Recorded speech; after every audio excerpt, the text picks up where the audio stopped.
இவர் தான் நம்ம பொட்டிக்கடை அண்ணாச்சி. காலையில் இன்னும் சேவல் கூவுற சத்தம் கூட முழுசாக கேட்கல. ஆனால் அதுக்குள்ளே இவர் எழுந்து கடையை திறந்து சாமி கும்பிட ஆரம்பிச்சிட்டு இவர் கிட்டத்தட்ட 3 தலைமுறையிலேருந்து 2 தலைமுறை வரைக்கும் கண்டிப்பாக பார்த்துருப்பார்.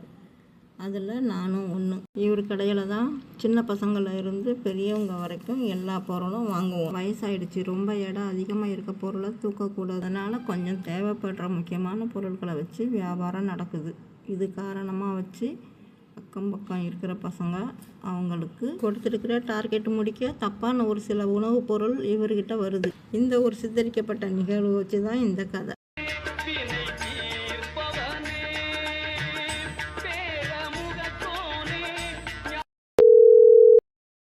ஹலோ சார், சம்பளம்லாம் கரெக்டாக வருதா?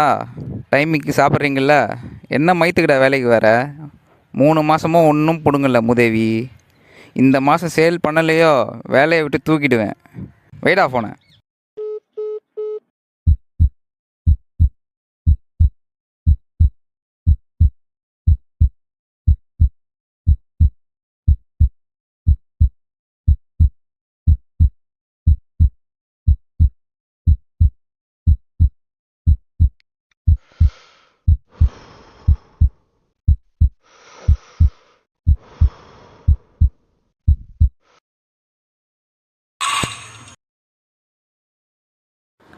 ஏண்டா, உனக்கு கொஞ்சம் கூட அறிவு இல்லை?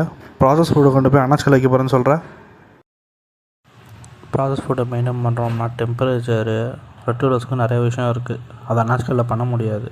அதனால் அவர் கடையில் போய் விற்காதவர். எவ்வளோ செல் பண்ணால் செல் பண்ணு. மூஞ்சடி வச்சிட்ருக்காத. இப்போ வேலையை பார்ப்போ. தூ, ஐயோ மாஸ்க்கு வந்து பார்த்து போயிட்டேனே. சேலை அச்சீவ் பண்ணாதனால நம்மக்கிட்ட ஜூஸ் பண்ணல கொடுத்துட்டாங்க. இதுவும் 10 ரூபா பாட்டிலாக இருக்குது. இது எப்படி விற்கிறது? எனக்கு ஒரு ஐடியா தலைவரே.